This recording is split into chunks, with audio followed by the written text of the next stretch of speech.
Muy buenas, vamos a seguir con esta serie de videos que habla de la metodología de investigación. En este cuarto video vamos a hablar de la estructura de los informes.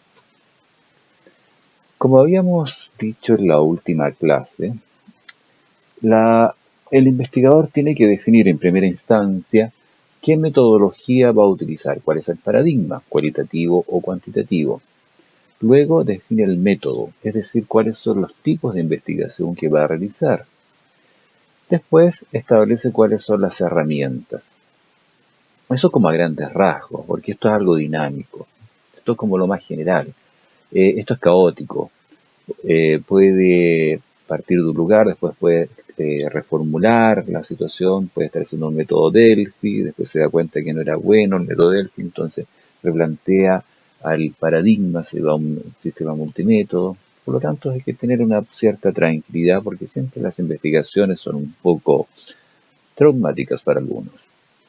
Independientemente de esto, cuando ya hemos realizado nuestro proceso de investigación, es importante que se expongan los resultados. ¿Y por qué?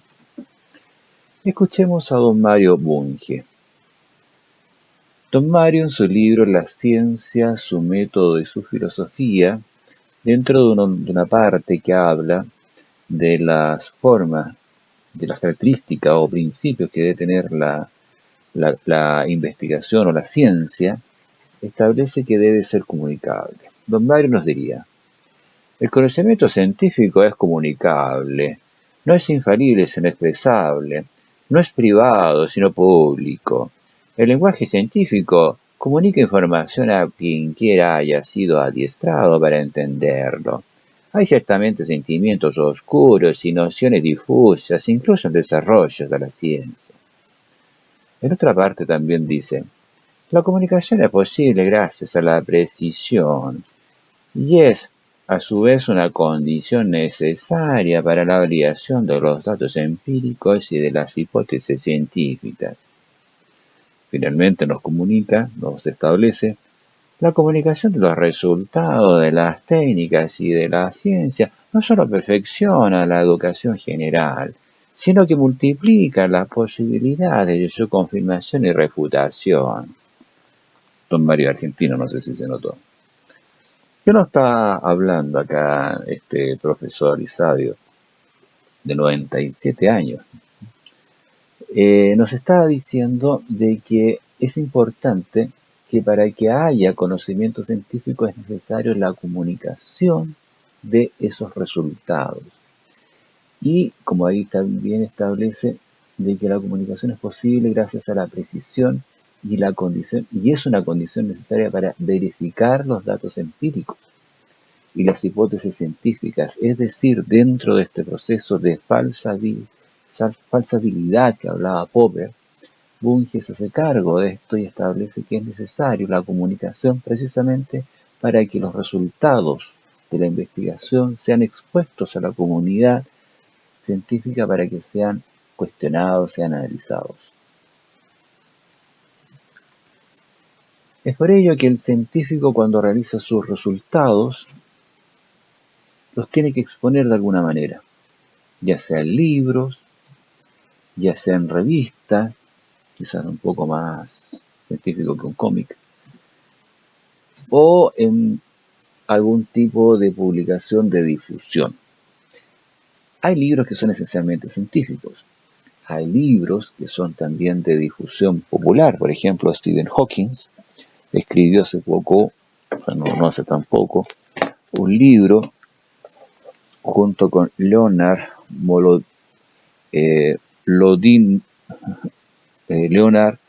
Lodinou, El Gran Diseño, que es una síntesis de todos sus descubrimientos de esta mecánica, esta física particular, la física cuántica, donde expresan en un lenguaje bastante sencillo, con unos dibujos bastante ilustrativos, sus resultados de sus investigaciones. Hay otro también científico muy famoso, Richard Dawkins, con un libro muy interesante que se llama El gen egoísta, que son textos científicos pero que están en un lenguaje bastante fácil para que la gente lo entienda. Entonces son investigaciones de difusión. Pero lo más tradicional en la ciencia es que hoy en día es que los trabajos de investigación se publiquen en revistas indexadas, las cuales comúnmente son revistas digitales que de esa manera facilitan la difusión y el acceso a su contenido, pese a que algunas hay que estar suscrito para poder conseguirlo. En contabilidad tenemos también revistas científicas. Por ejemplo, en Chile la revista científica, que si no me equivoco es la única, en materia contable es CAPIC Review, que depende de la organización CAPIC, Conferencia Académica Permanente de Investigación Contable, y que reúne a las principales universidades chilenas que imparten la carrera. Hay unas postulantes en universidades extranjeras que también quieren ingresar a la organización, pero en general hoy día son las principalmente universidades chilenas. Tenemos también otras revistas indexadas como el Journal Accounting Research, también el Journal of Accounting Audit Finance, que son revistas indexadas EASY, que difunden este tipo de papers, que les llaman, que resumen los principales resultados de algunas investigaciones que se han realizado. También está el Journal of Business, Finance and Accounting, también son revistas internacionales que tienen estas características. Por lo tanto, hay medios de difusión de los resultados de investigaciones científicas en materia de contabilidad. Hay muchas más, muchas más. Ahora, ¿cómo se publica la investigación? A través de monografías, que son textos tratados que tratan, desarrollan, agotan un tema en particular. Y dentro de las monografías hay un rubro, un estilo más especializado que comúnmente se llaman, con el término anglosajón, el término inglés, paper. Algunos hablan monografías o paper como sinónimos. Yo separo porque una monografía puede ser un trabajo, un apunte de clases, por ejemplo, muy bien hecho, que se difunde, que es un poquito más lato. Desde mi punto de vista las monografías son más latas, son más largas, no aburridas, sino largas. Los papers son más resumidos, son más acotados, más específicos.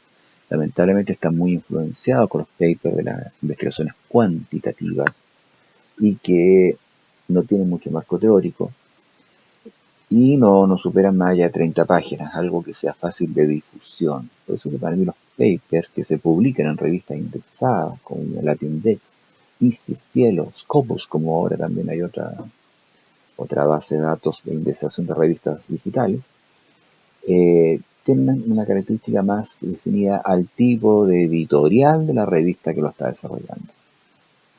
Los informes de tesis son muy utilizados para los titularse, especialmente a la carrera de Contabilidad y Auditoría en la Universidad de Santiago. Tiene una estructura más o menos estándar. Y también los ensayos. Para mí los ensayos son medios de difusión de resultados de investigación.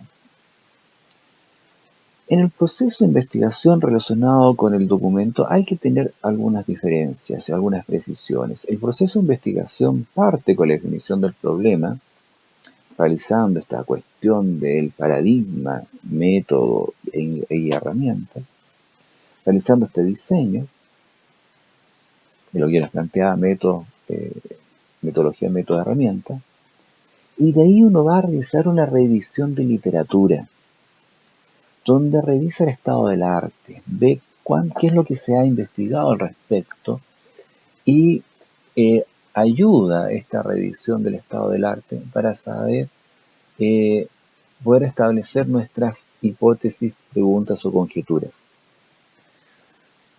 Porque en virtud de lo que ya se ha investigado es posible que surjan nuevas investigaciones y que de esa manera se puedan, de alguna otra manera, perfeccionar. No es el marco teórico la revisión de literatura, es un ejercicio que a veces nunca se termina de hacer, siempre hay que estar revisando para conocer cómo está la situación de lo que uno está investigando y por eso realiza esta revisión de literatura. Esto es caótico. Yo puedo revisar mi literatura y darme cuenta que la definición de mi problema no fue buena, por lo tanto hay que volver a hacerla. Entonces normalmente uno puede estar revisando y eso no es un desmedro de la investigación. Eso es el proceso de investigación y ahí se difunde. Vamos a hablar ahora de específicamente la estructura tesis, que es como la estructura que más se necesita. ¿Qué es una tesis? La tesis es una respuesta a un problema y esa respuesta al problema surge de una hipótesis. La hipótesis es un planteamiento, es una primera respuesta a un problema que luego de ser probado se convierte en tesis. Cuando esa tesis es común, repetida y muchas veces probada y demostrada que es cierta, pasa a ser una teoría o pasa a ser una ley. Nuestra tesis tiene una etapa que se llama introducción, donde se señala someramente el problema a investigar, se señalan someramente los objetivos generales, se establecen las motivaciones de los investigadores, se señalan brevemente los resultados obtenidos y se explica el contenido de cada capítulo que contiene este documento de tesis. Comprenderán que la introducción no se hace cuando uno está empezando el documento, a menos que ya tenga la investigación totalmente desarrollada. Muchas veces uno empieza a escribir el informe de tesis, especialmente los metodólogos, empiezan ya, me tienen que entregar el primer capítulo, la tesis, la introducción. La introducción se deja para el final. Ahora, si yo ya hice la investigación, tengo los resultados, bueno, puedo partir con la introducción. Pero si estoy todavía realizando algunos procesos de investigación, es lo más probable que el capítulo de la introducción se deje para el final. Después tenemos un primer capítulo que es el diseño de la investigación y aquí entramos a exponer, a explicar todas las definiciones metodológicas que hicimos. La primera parte es un planteamiento del problema, donde es muy importante dejar claro qué es lo que vamos a realizar. Y aquí hay distintos estilos. Lo que para mí es bastante importante es que se haga la formulación del problema, donde se diga específicamente qué es lo que vamos a hacer. Yo puedo plantear el problema presentando antecedentes, formulando el problema y haciendo una sistematización. Hay algunos metodólogos, algunos estilos que les gusta que la formulación del problema sea a través de síntomas, causas, pronóstico, control del pronóstico. Ese esquema de síntomas, causas, es para las investigaciones correlacionales, cuando hay un fenómeno causa-efecto. Pero hay investigaciones descriptivas, hay investigaciones exploratorias que no hay síntomas. Ahora, un síntoma es lo que se ve, lo que yo aprecio a priori del problema de investigación. Y de ahí establezco las causas que generan esos síntomas. Si es un trabajo exploratorio que yo no conozco mucho, los síntomas son muy intuitivos y difícilmente voy a tener las causas de que generen esos síntomas porque estoy recién conociendo el enfoque. Por lo tanto, insisto, ese esquema de síntomas, causas, es para un tipo particular de investigación, no es transversal para todas. Y es por eso que el investigador tiene que discernir y decir simplemente este enfoque me sirve, este enfoque no me sirve.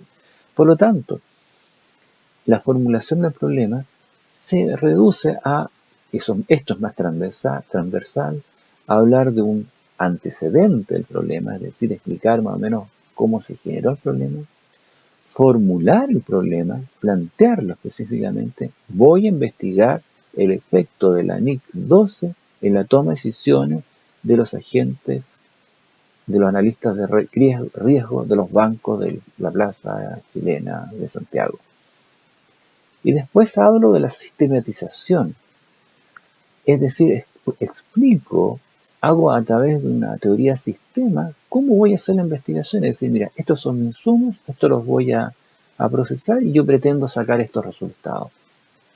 Entonces, si yo voy a hablar del efecto de la información de la NIC-12 en respecto a la toma de decisiones de los analistas de riesgo de las plazas chilenas a los bancos, voy a decir mis insumos van a ser entrevistas en profundidad a distintos analistas de riesgo destacados de distintos bancos chilenos y que voy a contrastar con otras personas y espero sacar una opinión que me permita para evaluar si acaso esta información es relevante o no de acuerdo a las características que tiene la NIC-12. Luego planteo los objetivos. Los objetivos son las metas que yo quiero llegar con mis resultados que espero llegar con mi investigación. Hay algunos metodólogos muy específicos que hablan que los objetivos tienen que ser establecidos con verbos, lo cual es bastante correcto. Determinar, clasificar, obtener, proponer, verbos en infinitivo. Lo que yo no estoy de acuerdo es que algunos dicen que los verbos de los objetivos generales tienen que estar establecidos, tienen que estar vinculados con otros subverbos.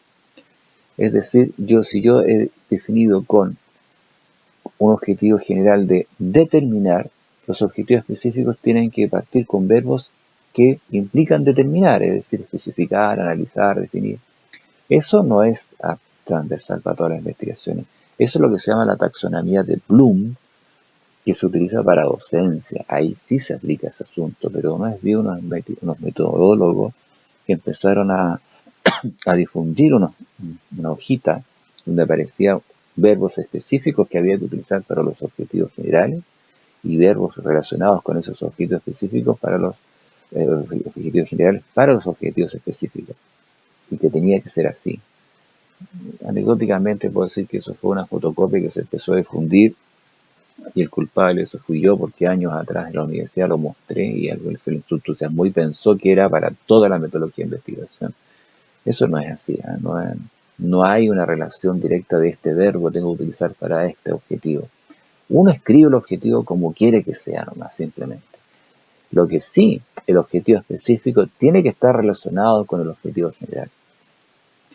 Luego vienen las hipótesis, conjeturas o preguntas de investigación. Ahí están presentadas como que son distintas cosas, pero no, son lo mismo. Y esas hipótesis, conjeturas y preguntas de investigación las podríamos resumir o denominar como punto de partida para mi investigación. Mi punto de partida puede ser una hipótesis, puede ser una conjetura o puede ser una investigación. Son hipótesis cuando surgen de un análisis de literatura, donde hay antecedentes previos y me permiten extrapolar un resultado, una respuesta que es medible numéricamente. Las hipótesis campean sin ningún problema en las investigaciones cuantitativas, donde hay variables que varían. He visto tesis en la carrera de contabilidad que establecen como variable el impuesto a la renta. El impuesto a la renta, la ley de impuesto a la renta no varía, por lo tanto no es una variable. Varía lo que varía y que es posible medir. Y por eso que hay una definición nominal y operativa de las variables. La definición nominal de una variable es cuando yo defino, mi variable es el precio de las acciones de tal empresa.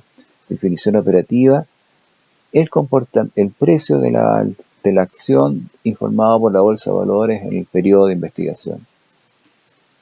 Por lo tanto, las variables es algo vinculado a las hipótesis y que tienen una connotación medible. Karl Popper establece que una investigación puede partir de hipótesis que son objetivas, pero también pueden partir de conjeturas que no necesariamente surgen de un estudio previo, sino de la motivación particular del investigador.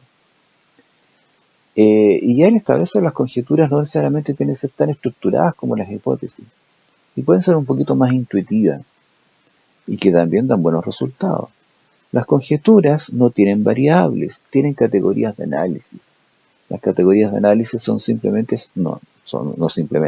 son planteamientos, son definiciones que uno hace. Por ejemplo, una conjetura, el conocimiento, sigamos con la NIC 12, puede ser una conjetura. La NIC 12 entrega información útil para los tomadores de decisiones de riesgo de un banco. Útil se entiende como imprescindible, como prescindible o anexo. Simplemente es prescindible, es muy importante, es algo que no me importa, o es algo que es anexo al estudio de riesgo que estoy haciendo y por lo tanto la NIC 12, el tema del impuesto diferido no tiene ninguna importancia. Las preguntas de investigación son un punto de partida muy utilizado para las investigaciones exploratorias, donde no se tiene mucha información respecto a antes, no hay un marco teórico definido, no hay un marco conceptual definido. Nos han hecho otras investigaciones y la revisión de la literatura arrojó que no hay mucho trabajo al respecto simplemente.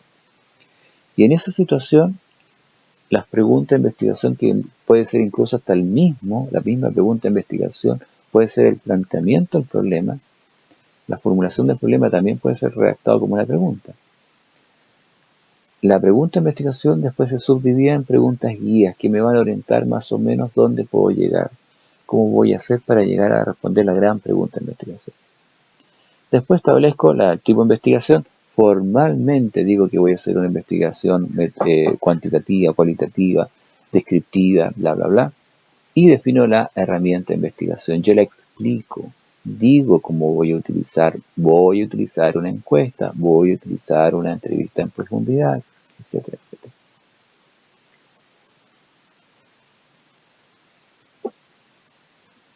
Luego tenemos el capítulo 2, que es el marco de referencia. El marco de referencia incluye el marco teórico, que son las teorías que se aplican. Las teorías. La ley de impuesto a la renta no es una teoría. Muchas tesis tributarias yo he visto que dicen marco teórico y hablan de la ley. No es teoría. La teoría es lo que es el conocimiento que se aplica al caso específico. Por ejemplo, la NIC 12, ¿qué teoría? Es la teoría contable. La teoría de reflejar los hechos económicos, sociales de una entidad. Eso es la teoría de la NIC 12. Los principios de contabilidad generalmente aceptados que inspiraron la generación de la NIC 12 como una norma que revela la imagen fiel de la situación de una entidad. Una situación que genera una dicotomía entre la realidad tributaria y la realidad contable de un ente. Ese es el marco teórico que está inmerso en esa investigación. Esas son las teorías, ese son el conocimiento que está relacionado con el objeto que estoy generando. Y en ese marco teórico que el conocimiento que va a generar mi investigación lo va a incrementar.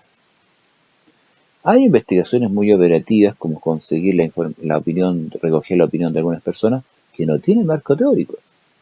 Y hay que ser sincero, mi tesis no tiene marco teórico, es muy general. El marco conceptual es el conjunto de términos propios, particulares de la investigación y que son utilizados en forma reiterativa. Si yo voy a hacer una investigación de la NIC 12, impuestos diferidos es el concepto obvio que tengo que definir. Tengo que definir qué es lo que es norma, qué es lo que es resultado tributario, qué es lo resultado contable. Ahora, es rico para una investigación que esos términos sean definidos con definiciones creadas por el investigador. Ahora, si no es posible y realmente uno tiene una sola fuente, la puede copiar, decir, bueno, el concepto contribuyente está definido en el artículo 8, número 5 del Código Tributario, ahí no hay nada que inventar. Pero en ese sentido, yo tengo que establecer, copiar esa definición, pero colocarla con comillas y referenciar la fuente. Vuelvo a insistir, es rico cuando el investigador crea y propone a la comunidad una nueva definición. Cada definición pasaría a ser una tesis distinta.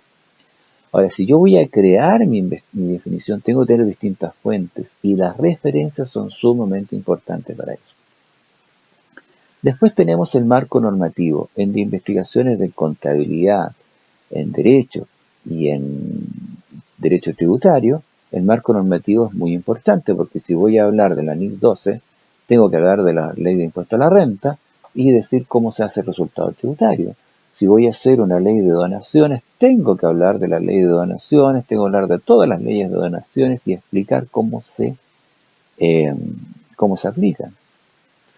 El marco contextual fue un aporte que yo incluyo en mis clases de metodología gracias a mis cursos de metodología que yo hice en la Universidad de Concepción, la Universidad Católica de la Santísima Concepción, donde unos alumnos estaban desarrollando un estudio de casos y definieron marco contextual, en el marco contextual, las características de la empresa a la cual iban a hacer su trabajo.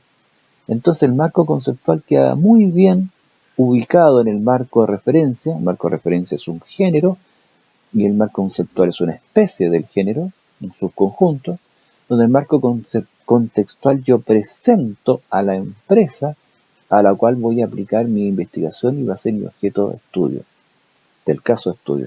Por lo tanto, el marco contextual se ocupa cuando es una investigación, estudio de casos.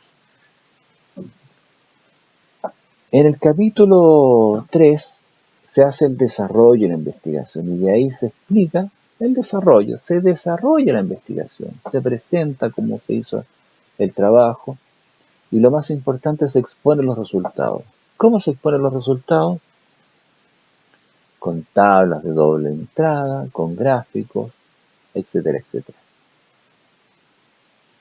Luego viene el capítulo de las conclusiones y lo más importante es que las conclusiones tienen que tener relación con los objetivos. Una forma floja de revisar una tesis por parte de un profesor es tomar el capítulo 1 del diseño metodológico, leer los objetivos, saltarse al capítulo 4 las conclusiones y ver si las conclusiones tienen relación con los objetivos. Si tienen relación, un 7. Se supone que el resto, que la conclusión es producto de todo el proceso que se hizo. Pero se ve muchas veces que quieren proponer un modelo, quieren proponer una serie de procedimientos para realizar algo en materia tributaria, por ejemplo. Típico el idealismo, los estudiantes colocan en el objetivo específico ofrecer a la comunidad un manual de procedimientos, pero si yo ofrezco un manual de procedimientos tengo que probar que el manual es bueno, lo cual no es fácil, porque significa que este manual o este procedimiento ha sido probado muchas veces. Y en las conclusiones se demuestra el valor de la investigación. Finalmente tenemos la bibliografía, que es sumamente importante. Una tesis, si no tiene bibliografía referenciada, no sirve de nada. Y se adjuntan los anexos que son complementarios para la comprensión del texto. Este es el esquema de la tesis. Cuando ustedes se quieran titular, van a tener que seguir este esquema más o menos. Y si quieren hacer cualquier otro tipo de trabajo, este es el esquema más o menos tradicional. Si quieren hacer un trabajo, por ejemplo, de documental, se ocupa este mismo esquema. Esto es más o menos transversal. Hay algunos autores que achican las cosas, colocan la hipótesis antes, después. He visto bastantes cosas, bastante dispersión en estos esquemas. Pero esto yo es lo más transversal, lo que yo he visto más reiterativo y creo que lo más aceptado. Así que se los ofrezco para que ustedes puedan tener una idea de esto, cómo se aplica. Ahora, este es el esquema para las tesis. No es el mismo esquema para presentar un paper en una revista indexada. Las revistas indexadas son más resumidas. Introducción, planteamiento del modelo, resultados y conclusiones. No les interesa el desarrollo. En 30 páginas es difícil ponerse a explicar cómo hicieron una encuesta. Se presenta el resultado de la encuesta. Pero ese tema de las publicaciones, cuando ustedes ya se titulen y estén presentando paper y quieran hacerse famosos con el trabajo de investigación que ustedes están haciendo. Por la atención prestada, muchas gracias. Si les gustó el video, pónganle sus pulgares para arriba para que sigamos desarrollando esta docencia a través de este medio de difusión.